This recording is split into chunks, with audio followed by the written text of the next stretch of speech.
Olá, amigos, tudo bem? Neste vídeo, falaremos do sistema circulatório. Se não conhece, então veja aqui, no canal Ciências.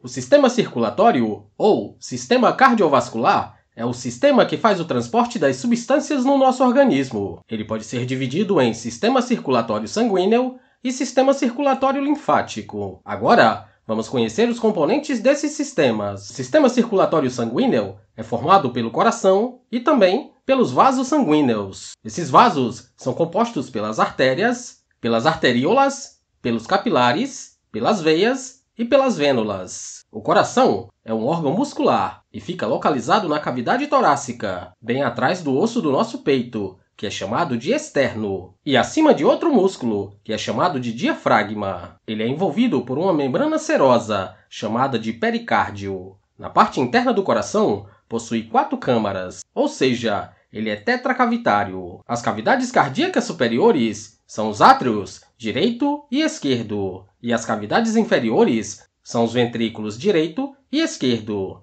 sendo que o revestimento interno do coração é chamado de endocárdio. O tecido muscular que fica entre o pericárdio e o endocárdio é chamado de miocárdio. É chamado de comunicação átrio-ventricular a comunicação que acontece entre os átrios e os ventrículos. Ou seja, não há comunicação, por exemplo, entre os próprios átrios e nem entre os próprios ventrículos. O átrio direito comunica-se com o ventrículo direito, assim como o átrio esquerdo se comunica com o ventrículo esquerdo. Lá dentro, encontramos as válvulas, ou válvulas cardíacas, que são a tricúspide e a bicúspide. A válvula tricúspide é composta por 3 membranas e fica entre o átrio direito e o ventrículo direito. Já a válvula biscúspide, que também é chamada de válvula mitral, é composta por 2 membranas, que ficam localizadas entre o átrio esquerdo e o ventrículo esquerdo. Essas válvulas têm a função de fechar as comunicações atrioventriculares e também abrir para dar sentido unidirecional ao sangue, ou seja, impedir o refluxo do sangue dos ventrículos para os átrios. O coração faz os movimentos de contração, que é chamado de sístole, e relaxamento, que é chamado de diástole. Durante a diástole, ou seja, o relaxamento do coração, ocorre o enchimento das cavidades.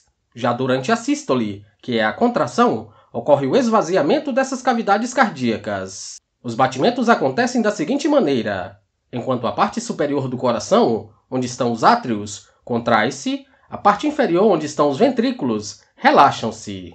E isso acontece também da forma contrária. Devido a isso, podemos ter a sístole atrial e a ventricular, e também a diástole atrial e também a ventricular. E esses batimentos são controlados pelo marcapasso do coração, que é chamado de nó sinoatrial. Agora, vamos conhecer os vasos sanguíneos. Um desses vasos são as artérias. Elas conduzem o sangue do coração para os diversos tecidos do nosso corpo. As artérias possuem uma parede muscular e elástica. Devido a isso, podem suportar grande pressão do sangue no seu interior. E é por isso que as artérias pulsam. É chamada de pressão arterial a forma que o sangue exerce sobre as paredes desses vasos. As artérias dão origem às ramificações, que penetram nos diversos órgãos do nosso corpo. E essas ramificações vão ficando cada vez mais finas ao chegarem aos tecidos, e com um diâmetro bem pequeno. Nessa condição, elas passam a ser chamadas de arteríolas. Os capilares são vasos sanguíneos menores ainda. Suas paredes são delgadas e permeável. Lá, ocorrem as trocas dos materiais entre o sangue e os tecidos. Agora, vamos conhecer as veias. São elas que conduzem o sangue para o coração. Ou seja, é ela que traz de volta o sangue das diversas partes do corpo. Suas paredes são muito finas e mais delicadas que as das artérias. Nas veias são encontradas as válvulas, mais conhecidas como válvulas venosas. Elas têm a função de abrir para permitir o movimento do sangue em direção ao coração e fecham-se para evitar o refluxo. Os principais vasos sanguíneos do nosso corpo são a artéria aorta, a artéria pulmonar, as veias cavas e as veias pulmonares. A circulação do sangue no nosso organismo é feita por intermédio de 2 circuitos, que são os da grande circulação, ou circulação sistêmica, que é a circulação que começa no ventrículo esquerdo e termina no átrio direito, e é realizada entre os tecidos do corpo. A outra circulação é a pequena circulação, ou circulação pulmonar. Essa circulação começa no ventrículo direito e termina no átrio esquerdo. Essa circulação é entre o coração e os pulmões. É hora de falarmos do sistema circulatório linfático. Ele é formado pelos vasos linfáticos, que distribuem por todo o nosso corpo, sendo que os capilares linfáticos são os vasos de menor calibre. Os capilares linfáticos nascem nos tecidos e reúnem-se uns aos outros, formando vasos cada vez mais grossos, convergindo para os dois maiores vasos linfáticos do nosso corpo, que são a grande veia linfática ou para o canal torácico. Desloca-se no interior dos vasos linfáticos a linfa. Ela é um líquido orgânico formado por proteínas e lipídios. Ela faz o transporte dos glóbulos brancos. A linfa é um filtrado do plasma sanguíneo, que é recolhido do meio intersticial pelos vasos linfáticos e é devolvido ao sangue após a eliminação dos elementos nocivos para o organismo. Uma das características muito conhecidas são os inchaços dos órgãos linfáticos, que é conhecida comumente como a íngua.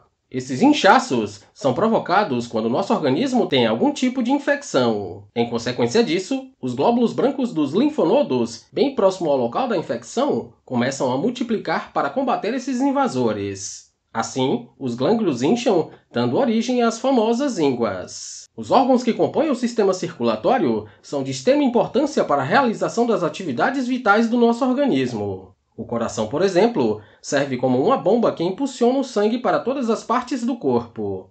E isso com o auxílio das artérias e capilares, que garantem que esse sangue chegue aos órgãos e aos tecidos. E pelas veias, que garante o retorno do fluido de volta para o coração. A circulação linfática é importante também para o sistema imunitário dos seres humanos, pois proporciona defesa contra as infecções de diversos tipos de doenças. Esse é o sistema circulatório, e esse é mais um vídeo do canal Ciências.